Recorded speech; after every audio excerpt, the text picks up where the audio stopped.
सो अब तक हमने ये देखा है कि DSB-SC मॉड्यूलेशन और डीमॉड्यूलेशन का जो प्रोसेस है उसके अंदर और क्या-क्या रिक्वायरमेंट होती है। इसी तरह से एम्पलीट्यूड मॉड्यूलेशन या AM मॉड्यूल जिसको हम कहते हैं, उसमें you need m t cos omega CT के साथ you need a carrier AC cos omega CT as well.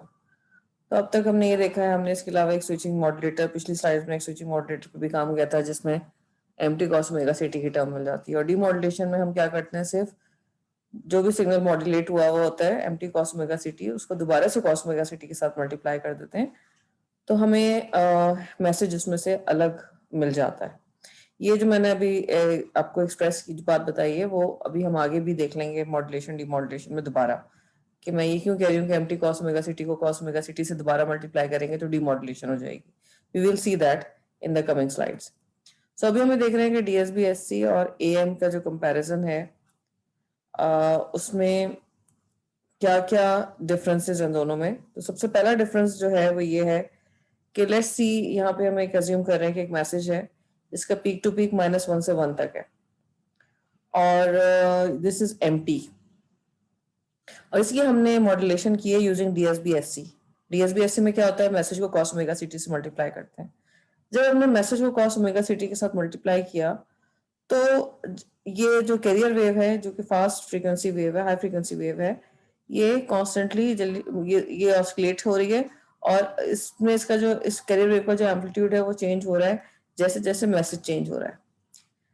अच्छा, जब तक 0 पर तक रहता है, मैसेज पॉजिटिव साइड पे, पॉजिटिव एक्सिस पे एम्पलीट्यूड रहता है, और जब तक 0 तक रहता है तो ये जो मॉड्यूल, ये जो ऑस्किलेशंस हैं, ये बिल्कुल सही हो रही होती हैं। लेकिन जैसे ही मैसेज 0 को क्रॉस करता है, ये जो कैरियर वेव ऑस्किलेट कर रही थी, ये उसी वक्त अपना फेज दोबारा रिवर्स करती है। इसमें 180 डिग्रीज का फेज रिवर्सल आता है, और ये किस जगह पे आता है, ये उस जगह पे आता है जहां पे इसने 0 को क्रॉस किया मैसेज ने। तो अगर मैसेज ने इस पॉइंट पे 0 को क्रॉस किया है, तो यू कैन एग्जैक्टली चेक उसी पॉइंट पे exactly you are getting the change in carrier also. So carrier के अंदर भी उसी वक्त 180 डिग्रीज का फेज रिवर्सल आएगा, और कैरियर नीचे जाने के बजाय ऊपर चला जाएगा। तो मैसेज जैसे 0 को क्रॉस करता है नेगेटिव साइड पे, मैसेज तो नेगेटिव जा रहा है, लेकिन जो कैरियर जो कि नेगेटिव साइड पे जा रहा था फेज रिवर्सल की वजह से, दोबारा पॉजिटिव हो गया। सो दिस मीन्स कि अगर हम देखें कि मैसेज हमें मिल रहा है कैरियर में, क्योंकि एम्पलीट्यूड मॉड्यूलेशन में मैसेज कहाँ होता है, एम्पलीट्यूड में होता है, तो जब तक 0 को क्रॉस नहीं किया था मैसेज ने, हमें एम्पलीट्यूड में मैसेज नजर आ रहा था। लेकिन जैसे ही इसने 0 को क्रॉस कर लिया, क्या हुआ कि मैसेज तो नेगेटिव हो गया है, लेकिन एम्पलीट्यूड अभी भी कैरियर का पॉजिटिव है। सो ऐसे केस में डिटेक्शन या मैसेज एनवेलप के अंदर सही डिटेक्ट नहीं हो रहा, और रिसीव सिग्नल में से मैसेज को एनवेलप से देख के हम नहीं निकाल सकते।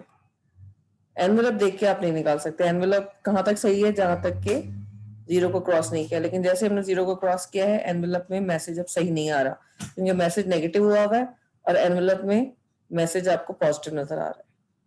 सो this is the problem with DSB-SC double sideband suppress carrier के साथ। यही मसला है कि जब एम्प्टी cos ओमेगा CT होता है, अगर मैसेज सारा का सारा पॉजिटिव है तो आपको एम्पलीट्यूड में मैसेज नजर आता रहेगा, लेकिन जैसे ही मैसेज नेगेटिव साइड पे गया, एम्पलीट्यूड में जो चीज नजर आ रही है आपको, यू कैन नॉट गारंटी, आप गारंटी नहीं दे सकते कि उस वक्त मैसेज में पॉजिटिव ही होगा या नेगेटिव होगा, क्योंकि पॉजिटिव के लिए भी एम्पलीट्यूड पॉजिटिव ही मिलता, और जब मैसेज का एम्पलीट्यूड नेगेटिव हुआ है, जब भी हमें मॉड्यूलेशन में एम्पलीट्यूड पॉजिटिव ही मिल रहा है। दोनों केसेस में मैसेज नेगेटिव जा रहा है जब भी आपको पॉजिटिव मिलेगा, और मैसेज अगर पॉजिटिव जा रहा है जब भी आपको मॉड्यूलेशन के बाद एनवेलप में मैसेज का जो एम्पलीट्यूड है वो पॉजिटिव मिलेगा। So it's very difficult to extract the carrier. आप जो भी मैसेज है वो आप रिसीव अगर आप देख रहे हैं तो उसमें उसको डिटेक्ट करना, this is difficult for us. So ये प्रॉब्लम है DSB-SC के साथ। अब अगर हम AM में देखें, एम्पलीट्यूड मॉड्यूलेशन में देखें, तो एम्पलीट्यूड मॉड्यूलेशन क्या है, A CT है, CT व्हाट इज CT, यहाँ पे इन्होंने इसको थोड़ा सा एब्रिविएशन चेंज किए हैं। सो CT is actually cos omega CT, it's a carrier signal. इसी तरह से एक पहली टर्म जो होती है वो A cos ओमेगा CT होती है, यानी ACT हो जाएगी। दूसरी टर्म होती है MT cos ओमेगा CT। तो दोनों में क्योंकि MT cos ओमेगा CT दोनों में कॉमन है, इसको हमने बाहर निकाल लिया। इसी तरह से जब हमने A को बाहर निकाल लिया तो अंदर हमने एक टर्म इंट्रोड्यूस करा दी KA। ये बेसिकली मॉड्यूलेशन इंडेक्स है और देखने में ये लग रहा है कि के किसके बराबर है, के ए बराबर है 1/a के, अगर आपने एक कॉमन बाहर निकाल लिया है। लेकिन k a is not exactly equal to 1/a, ये बेसिकली इंट्रोड्यूस कराया जाती है ये टर्म यहाँ पर, और इसको मॉड्यूलेशन इंडेक्स कहते हैं। अभी फिलहाल के ए मॉड्यूलेशन इंडेक्स के तौर पर एक्ट कर रहा है, लेकिन आगे इसके लिए जो एब्रिविएशन इस्तेमाल होता है वो म्यू होता है। सो लेट्स अज्यूम कि हमने ये जो दो टर्म्स थे, एक में कैरियर था एक में मॉड्यूलेटेड सिग्नल था, उन दोनों को सम किया तो हमें ए मिल जाता है, और हमने उसको थोड़ा सा सिंप्लीफाई कर लिया है, cos ओमेगा CT की जगह CT यूज कर लिया है। ए कैरियर का एम्पलीट्यूड को बाहर निकाल लिया, अंदर एक टर्म वेरिएबल इंट्रोड्यूस करा दिया, एक पैरामीटर के ए, हम उसको कह रहे हैं कि मॉड्यूलेशन इंडेक्स है। और ये सारी की सारी फॉर्मल नोटेशंस नहीं है एएम के लिए, एम्पलीट्यूड मॉड्यूलेशन के लिए फॉर्मल नोटेशंस नहीं है। ये आगे जो फॉर्मल नोटेशन थोड़ी डिफरेंट होती है, मैंने जैसे बताया के की जगह म्यू इस्तेमाल होता है, CT की जगह cos ओमेगा CT हम लिखना पड़ता है। तो ये सारी चीजें हम इसके जो फॉर्मल इक्वेशन है वो हम आगे स्टडी कर लेंगे। अभी हम सिर्फ देखना चाह रहे हैं कि इस तरह का अगर एक्सप्रेशन होता है और इसमें मॉड्यूलेटेड सिग्नल भी जा रहा है और कैरियर भी जा रहा है, तो फिर क्या यही प्रॉब्लम होगा जो कि अभी हमारे मैसेज को जब हमने सिर्फ कोसाइन के साथ भेजा तो जो प्रॉब्लम हुआ कि यही प्रॉब्लम एएम में भी होगा। Let's see that. तो इस एएम में और डीएसबीएससी में सबसे बड़ा फर्क ये है कि मॉड्यूलेशन डिपेंड करती है इसके ए के ऊपर, ये जो मॉड्यूलेशन इंडेक्स है। When it changes the envelope changes. How? Let's see that. अगर के की वैल्यू 1 हुई, के की वैल्यू 1 हुई तो हमें एक्चुअल इक्वेशन मिल जाएगी जो कि ए cos ओमेगा CT और सॉरी हम इसको 100 वो तो नहीं कह सकते, एक्चुअल इक्वेशन तो नहीं कह सकते, लेकिन हम ये कह सकते हैं कि मैक्सिमम के ए की वैल्यू जब 1 होगी तो पहले हमें टर्म ए cos ओमेगा CT मिल जाएगी और दूसरे में टर्म 1 अगर हम इसको वो चाहिए के की वैल्यू अगर हमें 1 चाहिए तो ए भी उसमें 1 होगा, के भी 1 होगा। इट मींस के की वैल्यू 1 जब भी हो सकती है अगर इस इक्वेशन के हिसाब से देखा जाए, जब के ए 1 के लिए हमें ए की वैल्यू भी 1 लेनी पड़ेगी। 1/1 विल गिव अस 1। सो अगर के ए 1 है, के ए 1 है क्योंकि यहाँ पे वैल्यू 1 पुट की हुई है, लेट्स अज्यूम दिस इज 1, तो ये इक्वेशन ACT और AMTCT हो जाएगी। सही है, इसको हम इस तरह से पढ़ लेते हैं। सो अगर हम इसको MTCT अगर हम पढ़ रहे हैं और के की वैल्यू 1 हो गई है तो उस केस में मैसेज सेम रहा, -1 से 1। पीक टू पीक कितना बन रहा है? 2। सो पीक टू पीक अगर 2 बन रहा है तो विद 1 के की वैल्यू 1 आप चेक करें, मैसेज ऐसे मिल रहा है, फिर ऐसे मिल रहा है, फिर ऐसे मिल रहा है, ऐसे मिल रहा है, और मैसेज पॉजिटिव साइड पे क्योंकि हमें चेक करना होता है एनवेलप, तो मैसेज अगर हमें एनवेलप में चेक करना है तो 0 से 2 के दरमियान में मैसेज है, पॉजिटिव साइड चेक कर रहे हैं हम। और नेगेटिव साइड पे क्या है? सिमेट्री है, मिरर है सॉरी इसका। सो हमें जो पीक टू पीक यहाँ पे -1 to 1 मिल रहा था, इस केस के अंदर हमें 0 to 2 मिल रहा है। सिर्फ क्या हुआ है? DC लेवल ऐड हो गया है। शेप बिल्कुल एग्जैक्टली वही है, वही एम्पलीट्यूड है, पीक टू पीक 2 है टोटल, और जो शेप था मैसेज का एग्जैक्टली हमें वही शेप मिल रहा है यहाँ पे, लेकिन सिर्फ वो -1 से 1 के बीच में था और यहाँ पे 0 से 2 के बीच में पॉजिटिव हो गया, पूरा पूरा एलिवेटेड हो गया, DC लेवल ऐड हो गया।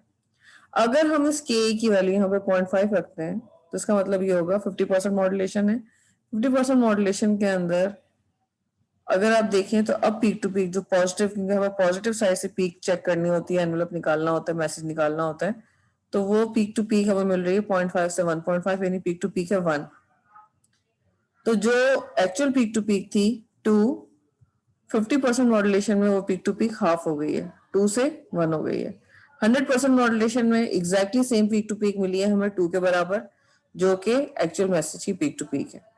सिर्फ दोनों केसेस में, चाहे 100% मॉड्यूलेशन हो चाहे 50% मॉड्यूलेशन हो, एम्पलीट्यूड पॉजिटिव मिल रहा है. No matter what you have in the message, either you have half of the amplitude positive and remaining half negative, but here you are getting the whole signal clamped up, DC level add होके elevate होके message आपको positive side पे मिल रहा है. सो ये एक issue नहीं है अगर पूरा मैसेज -1 से 1 के बजाय 0 से 2 मिल रहा है. ये इतना प्रॉब्लम नहीं है क्योंकि हम कैपेसिटर लगा के डीसी लेवल ब्लॉक कर सकते हैं और ये वापस अपने ओरिजिनल जो इसके लेवल्स हैं -1 से 1 उस पर वापस आ जाएगा. So that is not an issue. But what is happening because of this, हम इस वक्त ये डिस्कस कर रहे हैं कि जो मॉड्यूलेशन इंडेक्स जो के का पैरामीटर है, इसको चेंज करने से क्या क्या चेंजेस आती हैं in the signal, in the modulation. और मॉड्यूलेशन में 50% में सेम सिग्नल जो कि मिला था यहाँ पे है, लेकिन सिर्फ उसका पिक टू पिक चेंज हो गया है. 100% मॉड्यूलेशन में के की वैल्यू 1 पे, same signal, peak to peak उसका 0 से 2 है, 2 है, सिर्फ पॉजिटिव है ये. सो ये फर्क पड़ता है मॉड्यूलेशन से. और इसमें और डीएसबीएससी में क्या फर्क है? इसमें हमें एग्जैक्टली चाहे मैसेज नेगेटिव हो, हमें फिर भी 100% मॉड्यूलेशन 1 वैल्यू 0.5 यानी 50% मॉड्यूलेशन के लिए दोनों में मैसेज सही डिटेक्ट हो रहा है, बिल्कुल सेम शेप डिटेक्ट हो रहा है. सिर्फ और सिर्फ पीक टू पीक हाफ हो गया है 50% मॉड्यूलेशन में, जिसको हम एम्पलीफाई कर सकते हैं. Why, how can we amplify? क्योंकि के ए जो ट्रांसमीटर है जहां से मॉड्यूलेशन हो रही है वो खुद सेट करता है. तो जब भी खुद सेट कर रहे हैं आप, तो आपको पता है कि रिसीवर साइड पे कितनी एम्पलीफिकेशन की जरूरत है. क्योंकि अगर 0.5 मॉड्यूलेशन 50% मॉड्यूलेशन रखी है तो आपको रिसीवर साइड पे एम्पलीफायर लगाना पड़ेगा जो कि गेन डबल कर दे, 50.5 से 1 कर दे, 100% मॉड्यूलेशन आपको वापस मिल जाए. So that is not an issue क्योंकि हम ट्रांसमीटर साइड से सेट करते हैं, कंट्रोल हो जाता है. ये मैनुअली कंट्रोल होता है, या इसको आप ऑटोमेटिक कंट्रोल भी कर सकते हैं डिपेंडिंग अपॉन द सिनेरियो. अब वाई ये पॉजिटिव जो हमें पूरी साइकिल पूरा जो सिग्नल पॉजिटिव एनवेलप में मिल रहा है, इसके लिए there are certain conditions that we have to meet, that we have to consider. Otherwise इसके साथ भी ए मॉड्यूलेशन के साथ भी वही इश्यू हो सकता है जो कि डीएसबीएससी के साथ हुआ था कि सिग्नल नेगेटिव हो गया और पीक आपको पॉजिटिव मिल रही है, एनवेलप आपको पॉजिटिव डिटेक्ट हो रहा है. सो डीएसबीएससी और एम को एच क्यों है? क्योंकि एम्पलीट्यूड आपको पूरा का पूरा मिल रहा है, एज इट इज शेप मिल रहा है, और amplitudes peak to peak same मिल रहे हैं, या अगर हाफ होके भी मिल रहे हैं तो आपको पता है कि हाफ हो जाएंगे, यानी आपने खुद सेट किया है, लेकिन मैसेज आपको एनवेलप में डिटेक्ट हो रहा है. इसका मतलब ये है कि ये हमें इसके लिए एम सिग्नल को स्टडी करना पड़ेगा कि ये केस जो यहाँ पे हमें 50% या 100% मॉड्यूलेशन के अंदर जो हमें डिटेक्शन हो रही है, अगर हम 100% से ज्यादा मॉड्यूलेशन कर दें या 0 से कम कर दें या हम थोड़ी और चेंज कर दें मॉड्यूलेशन, तो क्या इश्यूज आ सकते हैं? क्या सिमिलर हमें इसी तरह एनवेलप डिटेक्ट होता रहेगा? इसके लिए हमको मैसेज देखना पड़ेगा और कंडीशंस स्टडी करनी पड़ेंगी अगर हम चाहते हैं कि हमारा एनवेलप लॉस ना हो जैसा डीएसबीएससी में हुआ था. तो इन दो केसेस में तो लॉस नहीं हो रहा, और किस केस में लॉस हो जाएगा मैसेज, या कौन सी ऐसी कंडीशन है जब मैसेज लॉस हो सकता है, उसके लिए we have to study the M signal and its envelope. So सबसे पहले हम अज्यूम कर रहे हैं कि एक हमारे पास मैसेज है और उसका शेप कुड बी एनी, उसका कोई भी शेप हो सकता है, लेकिन उसका पीक टू पीक सेम है. जितना उसका पीक पॉजिटिव साइड पे एमपी है उतना ही पीक उसका नेगेटिव साइड पे भी है. ऐसे सिग्नल्स जिनकी peak to peak values positive और नेगेटिव सेम होती हैं, यानी इक्वल होती हैं, जितना ही पॉजिटिव साइड पे उतना ही नेगेटिव साइड पे भी, no matter whatever the shape is, ऐसे सिग्नल्स को हम कहते हैं कि इनमें जीरो ऑफसेट है. जीरो ऑफसेट का मतलब ये है कि दोनों साइड पे पॉजिटिव और नेगेटिव साइड पे इक्वली डिस्ट्रीब्यूटेड है, या उसकी पीक वैल्यू दोनों साइड पे सेम है. अगर इसका जीरो ऑफसेट नहीं होता, लेट्स से इसका ऑफसेट 2 होता, तो इसका पीक वैल्यू पॉजिटिव साइड पे 2 यूनिट ज्यादा होती. सो ऑफसेट अगर जीरो नहीं है तो किसी एक तरफ सिग्नल की पीक वैल्यू ज्यादा होगी, किसी एक तरफ कम होगी. अभी जो हम केस डिस्कस कर रहे हैं उसमें जीरो ऑफसेट, इट मींस कि दोनों साइड पे पीक सेम है. ये बहुत इंपॉर्टेंट कंसिडरेशन है, बहुत इंपॉर्टेंट जब आप डिटेक्शन के लिए या जब ये कंसिडर कर रहे हैं या पूरा सिनेरियो डेवलप कर रहे हैं तो बहुत इंपॉर्टेंट है कि हमें पता हो कि पीक टू पीक दोनों साइड पे कितनी है, क्योंकि इसी की बेसिस पर फिर आगे एनवेलप डिटेक्शन सही हो पाएगी। तो अगर ए, व्हाट इज ए? कैरियर के साथ जो ए हमने जो कैरियर का एम्पलीट्यूड है, अगर ए और एम्प्टी यानी ये जो पूरा मैसेज है, इन दोनों का सम अगर 0 से बड़ा है, यानी हम ए की वैल्यू को ऐड करते जाएं इस पॉइंट पे, इस पॉइंट पे, इस पॉइंट पे, इस पॉइंट पे, नीचे के पॉइंट्स पे, सारे पॉइंट्स पे जहां जहां हम ए को ऐड करें, कंटिन्यूस डेटा है, whenever we are adding a to all these values of message, the sum is greater than 0. If this is the case, अगर sum is greater than 0, तो इसका मतलब ये है कि a as a DC level act करेगा और पूरे सिग्नल को a यूनिट, जो कि 0 इसका ऑफसेट 0 था, इसको 0 ऐड करके इसको क्लैंप अप कर देगा, पूरे मैसेज को ऊपर ले जाएगा, पॉजिटिव साइड पे ले जाएगा, क्योंकि ये पॉजिटिव एम्पलीट्यूड है कैरियर का। लेकिन अगर और पूरा का पूरा सिग्नल ऊपर चला जाएगा क्योंकि सम इन दोनों का ग्रेटर देन 0 है। इट मींस कि जिस पॉइंट पे हम ए और एमपी को ऐड करें, चाहे नेगेटिव ही पीक क्यों ना हो, सम अगर 0 से बड़ा आ रहा है तो इट मींस कि पूरा सिग्नल को ऊपर चला जाना चाहिए। लेकिन अगर ए की वैल्यू इतनी बड़ी नहीं हुई और कुछ पॉइंट्स पे दोनों का सम, ए और एमटी का सम पॉजिटिव रहा, लेकिन कुछ पॉइंट्स पे इन दोनों का सम नेगेटिव हो गया, तो जो रिजल्टेंट सिग्नल है वो एलिवेट तो होगा, क्लैंप अप तो होगा, ए लेवल्स बड़ा तो क्लैंप अप होके ऊपर की तरफ एलिवेट हो जाएगा, लेकिन उसका कुछ पार्ट फिर भी नीचे रह जाएगा। तो इसका मतलब ये है कि ए की वैल्यू सफिशिएंट इनफ होनी चाहिए, लार्ज इनफ होनी चाहिए, so that the sum should always be greater than 0।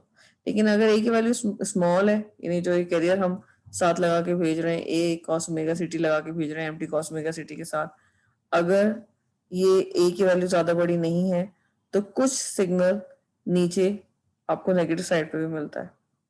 Now अगर ए प्लस एमटी का सम ऑलवेज ग्रेटर देन 0 नहीं है और कुछ सम होने के बाद भी, ए लेवल ऐड होने के बाद भी सिग्नल में कुछ सिग्नल नेगेटिव साइड पे रह गया है, इन दैट केस इसकी मॉड्यूलेशन, ए मॉड्यूलेशन बिल्कुल वही वैसी ही प्रॉब्लम करेगी जैसे कि इसमें नेगेटिव साइड पे सिग्नल रह गया था, 0 से नीचे रह गया था, तो मॉड्यूलेशन में प्रॉब्लम आई थी। सही। सो क्या होगा कि अगर तो सिग्नल पॉजिटिव है तो जब हम इसका मॉड्यूलेशन करेंगे, यानी मॉड्यूलेशन का मतलब क्या है, ए कॉस ओमेगा सिटी और m T cos omega CT को दोनों को ऐड करके भेजेंगे, तो बिल्कुल हमें मॉड्यूलेशन के पास सिग्नल मिलेगा और उसके एनवेलप के अंदर मैसेज होगा, ए प्लस एम टी होगा। मैसेज में डीसी लेवल ए ऐड हुआ होगा, लेकिन ए प्लस एम टी हमें एज इट इज पूरा मैसेज जो भी उसका शेप था वो हमें एज इट इज मिल जाएगा, सिर्फ उसमें डीसी लेवल ऐड हुआ होगा और नीचे मिरर मिल रहा होगा। लेकिन अगर ए प्लस एम टी का सम नेगेटिव साइड पर रह गया है तो इसका मतलब यह है कि उस केस में जब कैरियर ऑस्किलेट करना शुरू करेगा और जैसे ही मैसेज अपनी साइन चेंज करेगा, कैरियर का भी फेज रिवर्सल होगा। ये हम स्टडी कर चुके हैं कि जब मैसेज नेगेटिव साइड पे जाता है तो कैरियर वे अपना फेज रिवर्सल करता है, दोबारा पॉजिटिव हो जाता है। Same thing will happen over here, career का पूरा फेज रिवर्सल होगा 180 डिग्रीज का और ये दोबारा पॉजिटिव हो जाएगा और एनवेलप भी पॉजिटिव साइड पे बनेगा, जबकि मैसेज क्या है, नेगेटिव साइड पे।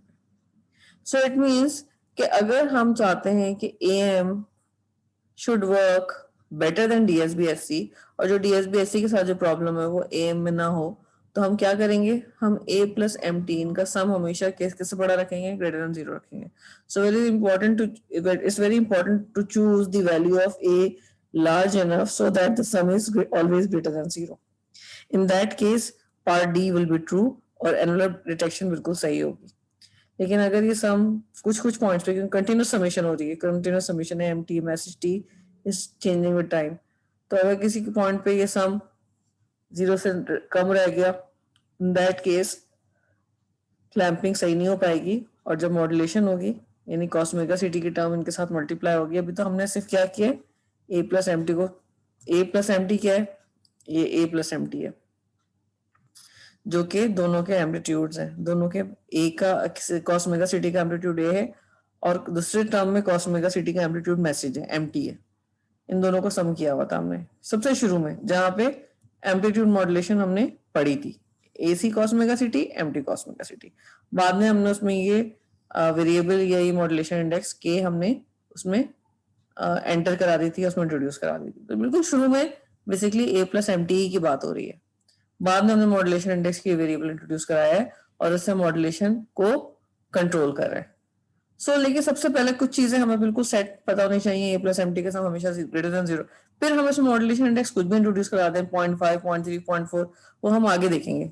लेकिन सबसे बेसिक कंडीशन ये है कि दोनों का sum should be greater than 0। अच्छा, अब जो चीज हमने अभी पढ़ी यहाँ पे, जो हमने सम पढ़ा, इसी को हम कंडीशन में यहाँ पे पढ़ लेते हैं कि हमें एक सिग्नल है xt जिसको हम कह रहे हैं AT cos omega ct। AT में AT हम इसको क्यों कह रहे हैं? ये वही सम है जो हम पढ़कर आ चुके हैं। AC plus MT cos omega ct, उसको उन्होंने ET cos ओमेगा ct कह दिया। यानी जो पूरे दो टर्म्स है ना, इनको मिला के क्या कह दिए? AT कह दिया। इसी तरह से जो मॉड्यूलेशन है, ST सिग्नल, मॉड्यूलेटेड सिग्नल में ST इस्तेमाल किया जाता है, phi t इस्तेमाल किया जाता है। ये फंक्शंस ऑफ टाइम है, आप इसको कोई भी वेरिएबल का नाम दे रहे हैं, but it's a function of time t। तो इसको इन्होंने यहाँ पे क्या कह दिया है? इसको यहाँ पे इन्होंने xt कह दिया। तो एक सिग्नल है xt जो AT cos ओमेगा ct के बराबर है, और AT हमें पता है इसमें क्या क्या है। इसमें MT भी है और इसमें एम्पलीट्यूड भी है, A भी है, MT प्लस A के बराबर है। MT प्लस A क्या कहलाता है? एनवेलप, AM में, क्योंकि इन दोनों का सम हमें एनवेलप में मिल रहा होता है। एनवेलप में सिर्फ मैसेज नहीं मिलता, क्योंकि कैरियर ऐड हुआ है, तो इसलिए कैरियर का एम्पलीट्यूड भी हमें मिल रहा होता है। So it is called the envelope of signal. और ET में है क्या? ये मैंने आपको बता दिया, A प्लस MT है।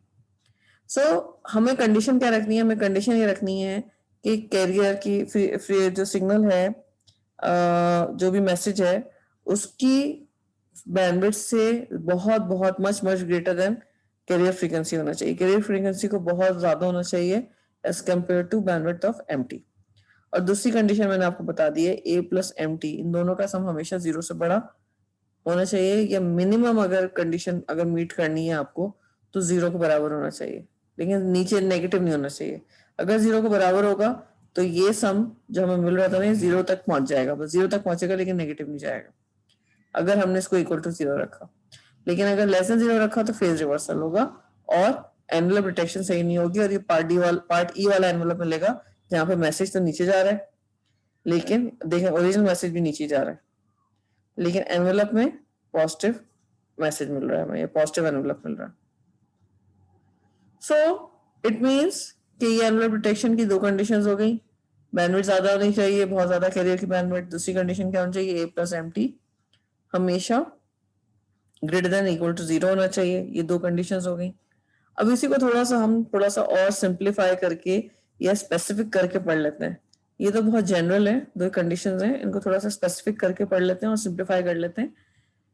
अगर A प्लस MT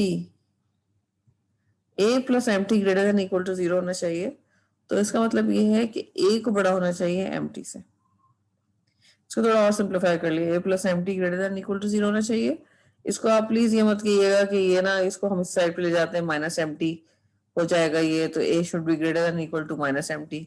नो, इसको हम मैथमेटिकली सॉल्व नहीं कर रहे, हम इसको अपनी आसानी के लिए थोड़ा सा और सिंप्लीफाई करके पढ़ रहे हैं कि अगर आपको कंडीशन एनवेलप डिटेक्शन बिल्कुल सही कराना है, तो कैरियर के साथ जो एम्पलीट्यूड है उसकी वैल्यू हमेशा हमेशा बड़ी होनी चाहिए, इक्वल होनी चाहिए मैसेज की पीक MT से बड़ी होनी चाहिए। और MT में क्या है? उसकी पीक वैल्यूज है। तो A should be greater than equal to peak value MP। मैं इसको क्यों कहती हूँ? क्योंकि हमने मैसेज की पीक वैल्यू को MP बोला है। So A which is equivalent to A greater than equal to minus M minimum। M minimum हमने कितना रखा था? M minimum माइनस MP है। माइनस MP आप यहाँ पे M minimum माइनस MP अगर आप पुट कर देंगे इस इक्वेशन में जो उन्होंने बताई हुई है, तो माइनस माइनस प्लस हो जाएगा और आपको सिर्फ MP मिल जाएगा। सो इट मीन्स के, और ये कब कंडीशन ट्रू है? जब MT का 0 ऑफसेट है। मैंने पहले बता दिया है कि जितनी चीजें हम पढ़ रहे हैं ना, इसमें MT का 0 मैसेज का 0 MT का 0 ऑफसेट है। मैसेज जितना पॉजिटिव साइड पर उतना नेगेटिव साइड पर भी है। तो MT है 0 ऑफसेट। इट मीन्स कि जितनी उसकी मिनिमम वैल्यू उतनी उसकी मैक्सिमम वैल्यू भी, सिर्फ साइन का फर्क है। तो A is greater than equal to what? MP। Now in the next line we define modulation index होता क्या है। इसको अब तक हमने क्या बोला है? इसको अब तक हमने के बोला, ये टर्म हमने इंट्रोड्यूस कराई हुई है। मैं बार बार एक बात बोल रही हूँ कि ये के ए 1/a के बराबर नहीं है। यानी लग तो ये रहा है कि अगर हमें एक्चुअल इक्वेशन चाहिए A C plus M T cos omega C T की, और यहाँ पे अगर मैंने के इंट्रोड्यूस करा दिया है, इसका मतलब ये है कि के ए की वैल्यू 1/ac के बराबर होनी चाहिए। लग तो ये रहा है, लेकिन ऐसा नहीं होता। इसकी वैल्यू, ये एक टर्म है जो इंट्रोड्यूस कराई गई है इक्वेशन में, वेरिएबल एज अ इक्वेशन में इंट्रोड्यूस कराया गया है, और ये के ए मॉड्यूलेशन इंडेक्स के बराबर होता है। और इसका जो फॉर्मल नोटेशन है इसके लिए जो इस्तेमाल होती है वो है म्यू, और ये बराबर होता है एम पी अपॉन ए के, पीक वैल्यू अपॉन ए।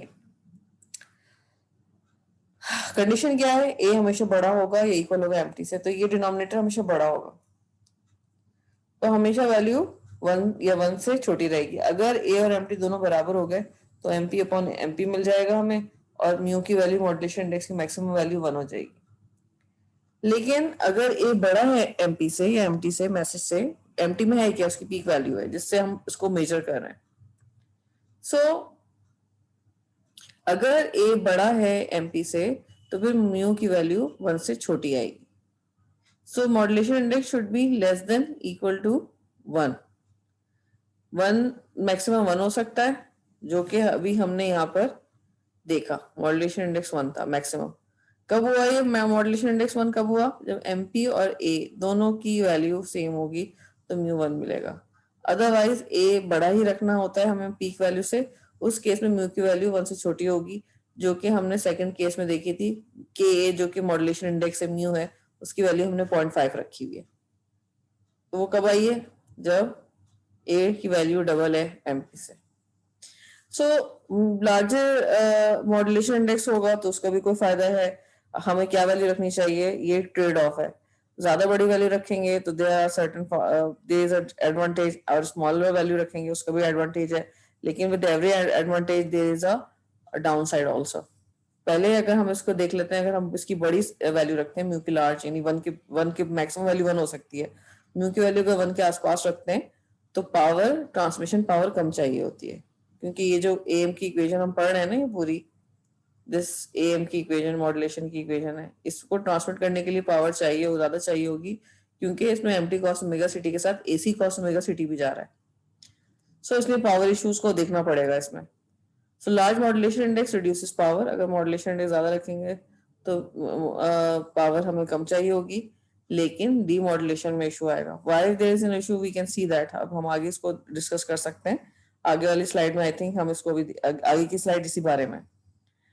जितने ब्रॉडकास्ट एम स्टेशंस हैं, जो एम रेडियोज हैं, वैसे तो शुरू में जब रेडियोज के शुरू हुए थे, ब्रॉडकास्टिंग शुरू हुई थी बहुत अरसे बाद पाकिस्तान में, तो बहुत एम स्टेशन थे, लेकिन आफ्टर 1 to 2 years सिर्फ एफएम स्टेशन रह गए हैं आजकल, क्योंकि एफएम में नॉइज नहीं होती, एम्पलीट्यूड में यू ऑल नो नॉइज आ जाती है। तो एम स्टेशन में शुरू में एम स्टेशन थे, और ब्रॉडकास्टिंग में एम स्टेशन इस्तेमाल किए जाते हैं। और कौन सी टेक्निक इस्तेमाल की जाती है अगर ब्रॉडकास्टिंग में एम स्टेशन यूज करने, यानी मॉड्यूलेशन, हमें एम्पलीट्यूड मॉड्यूलेशन करानी है, तो ब्रॉडकास्टिंग के लिए ये जो है जिसमें कैरियर साथ में ट्रांसमिट हो रहा है मॉड्यूलेटेड सिग्नल के, ये वाली मॉड्यूलेशन इस्तेमाल की जाती है, जिसको हम एम कहते हैं।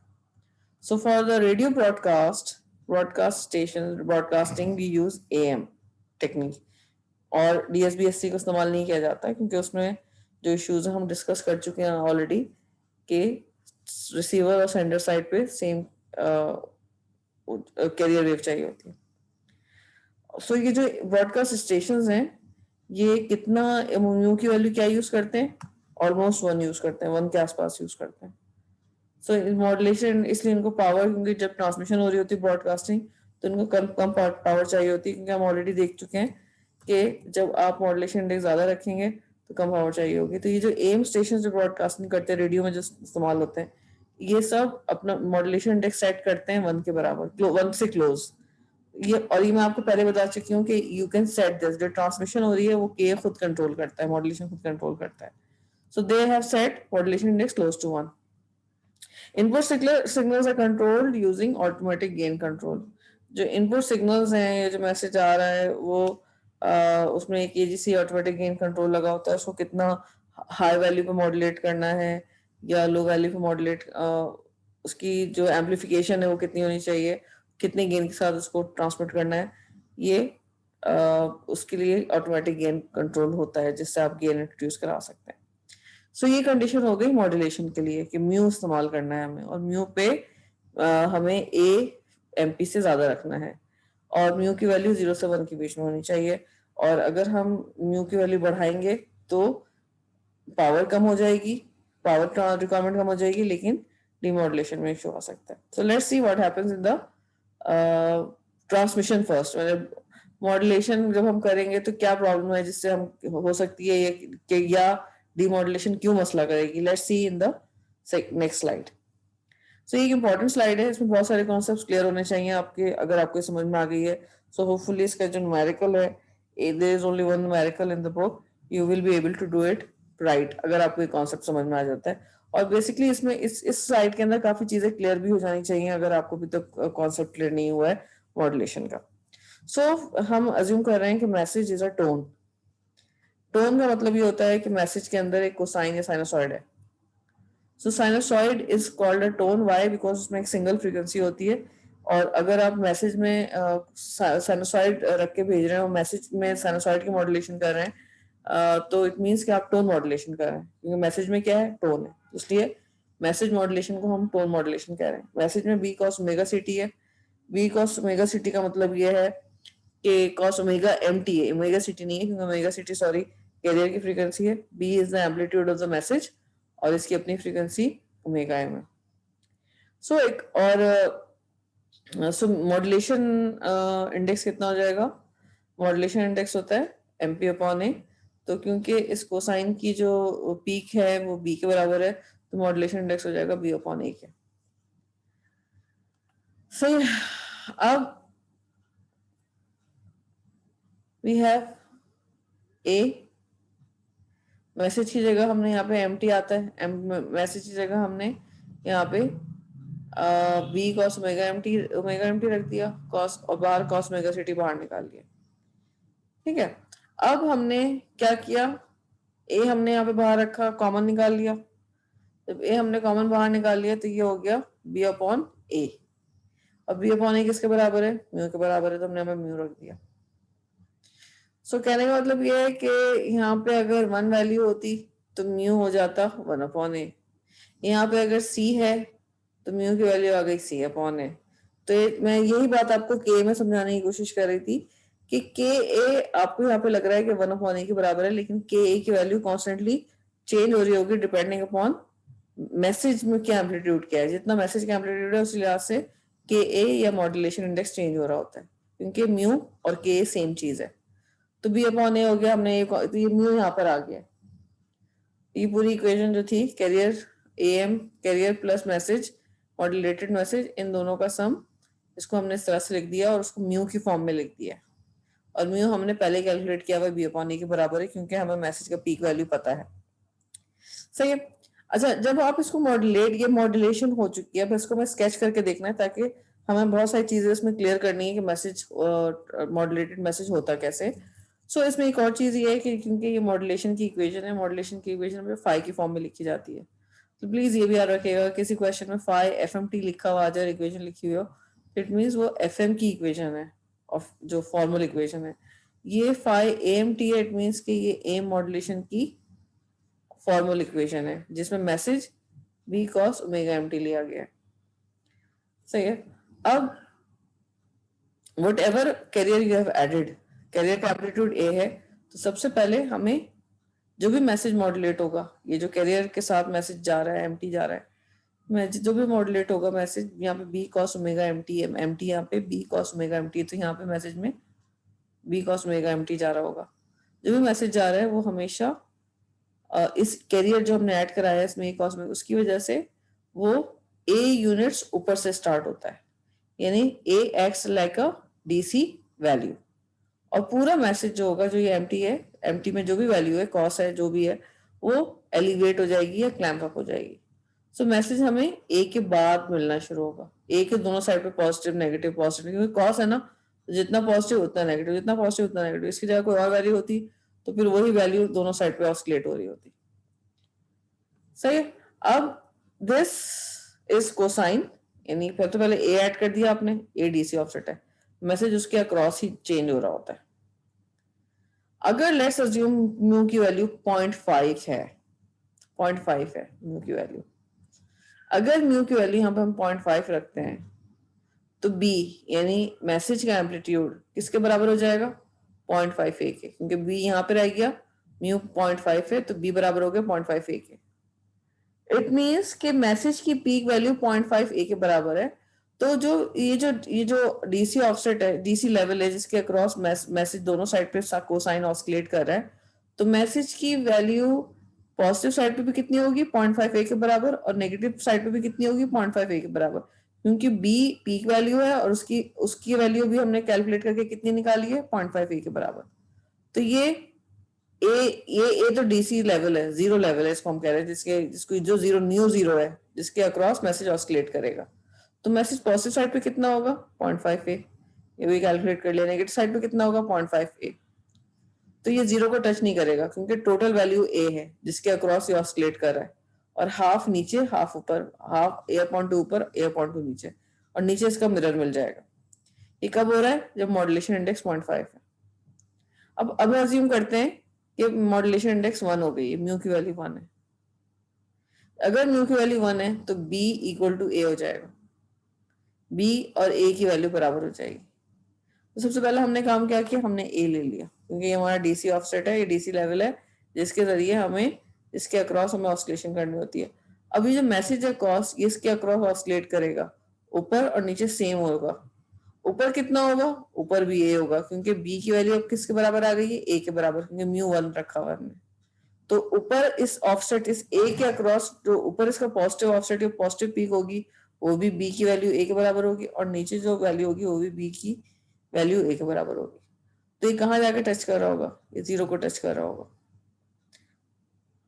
जीरो को टच कर रहा होगा। और अगर थोड़ी सी भी वैल्यू बी की ए से बड़ी हो जाए ना, 1.1 ए हो जाए, तो ये क्रॉस करके नीचे चला जाएगा। एग्जैक्टली ए है दोनों साइड पे, इसलिए जीरो को टच कर रहा है क्योंकि लेवल भी ए पे मेंटेन हो रहा है। सो ऐसे केसेस में जब मॉड्यूलेशन इंडेक्स बड़ी हो, जैसे ए की वैल्यू म्यू की वैल्यू 1 रख दी और बी और ए 1 हो गए, बी और ए सॉरी बराबर इक्वल हो गए, उस केस में ये एग्जैक्टली जीरो को जाकर टच कर रहा है। और जो डी मॉड्यूलेशन होगी ना, उसमें बड़ा ख्याल रखना पड़ेगा कि क्योंकि अगर ये जरा सा भी जीरो से नीचे चला गया तो कैरियर का फेज रिवर्सल हो जाएगा और डिटेक्शन सही नहीं हो पाएगी। सो इस केस में एग्जैक्टली जीरो को टच हुआ है। So this is a tricky demodulation, क्योंकि एनवेलप चेक करना होता है, तो बिल्कुल जीरो को टच कर, जीरो से अगर इसका वोल्टेज जरा सा भी नीचे हुआ तो फेज रिवर्सल होगा और एम्पलीट्यूड ऊपर जाने के बजाय क्या होगा, नीचे चला जाएगा। सो लेट्स से कि अगर मैंने म्यू की वैल्यू आपने 1.1 रख ली,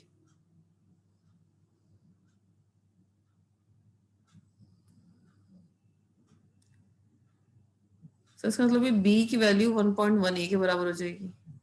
अब ये जो एम्पलीट्यूड है, ये जो ऑफसेट है, ये 1 पे मेंटेन, ए पे मेंटेन हो रहा है। अब ऊपर वाली पीक भी बराबर हो जाएगी 1.1 ए के,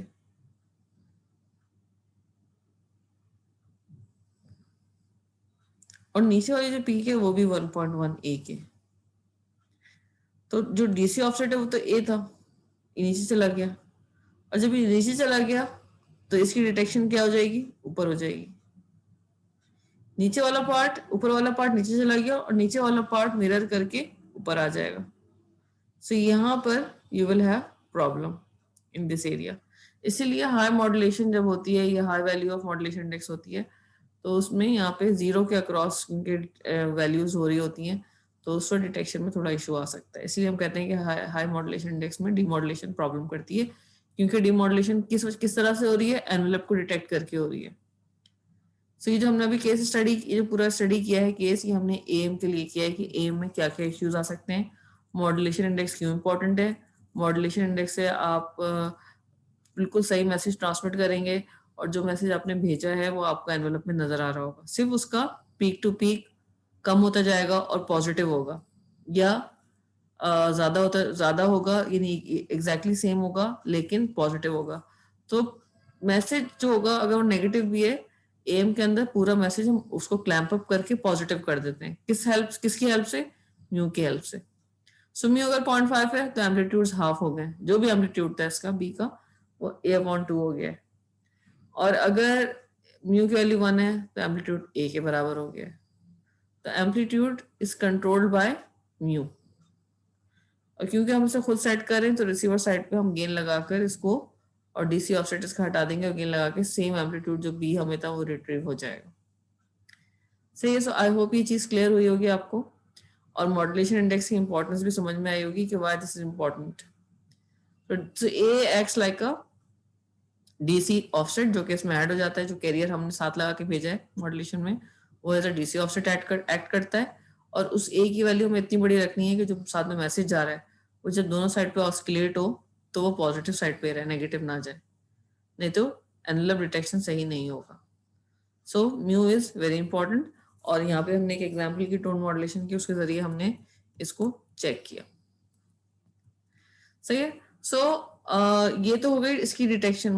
एएम की एनवेलप डिटेक्शन होगी, यानी जब भी डीमॉडुलेट करेंगे तो हमें कोई सर्किट नहीं चाहिए होगा, हम सिर्फ मैसेज को निकाल लेंगे एनवेलप से डिटेक्ट कर लेंगे। तो एनवेलप सही चाहिए होता है हमें एएम में we need proper correct envelope. जबकि डीएसबीएससी में मैंने आपको बार बार बताया और मैं दोबारा इसको स्लाइड में भी रिपीट कर रही हूँ कि डीएसबीएससी में मॉड्यूलेशन में मैसेज को कॉस मेगा सिटी से मल्टीप्लाई करते हैं, मॉड्यूलेशन हो जाती है। डीमॉड्यूलेशन में क्या होता है, एमटी कॉस मेगा सिटी को दोबारा कॉस मेगा सिटी से मल्टीप्लाई करते हैं, तो ये हो जाता है MT cos square omega CT. और फिर कॉस स्क्वायर ओमेगा सिटी आपको पता है 1 + cos 2 ओमेगा सी टी अपॉन 2 के बराबर होता है। इस पर हम 1 + cos 2 थीटा अपॉन 2 का फॉर्मूला लगा देंगे, और फिर जब हम उसको सॉल्व करेंगे तो हमें एम मैसेज अलग मिल जाएगा और एक कॉस की टर्म अलग मिल जाएगी। एलपीएफ लगाकर हम मैसेज अलग रिकवर कर लेंगे, रिट्रीव कर लेंगे, डिमॉडुलेट कर लेंगे, और बाकी जो हाई फ्रीक्वेंसी कंपोनेंट्स हैं वो ब्लॉक हो जाएंगे। सो डीएसबीएससी के डीमॉडुलेटर में you need multiplier and you need LPF, लेकिन एएम के डीमॉडुलेशन में आपको सिर्फ एक एनवेलप डिटेक्शन करवानी होती है और आपको इसके अलावा कुछ नहीं चाहिए होता। और एनवेलप डिटेक्शन के जो लेक्चर है वो फिर हमारा आगे वाला लेक्चर है।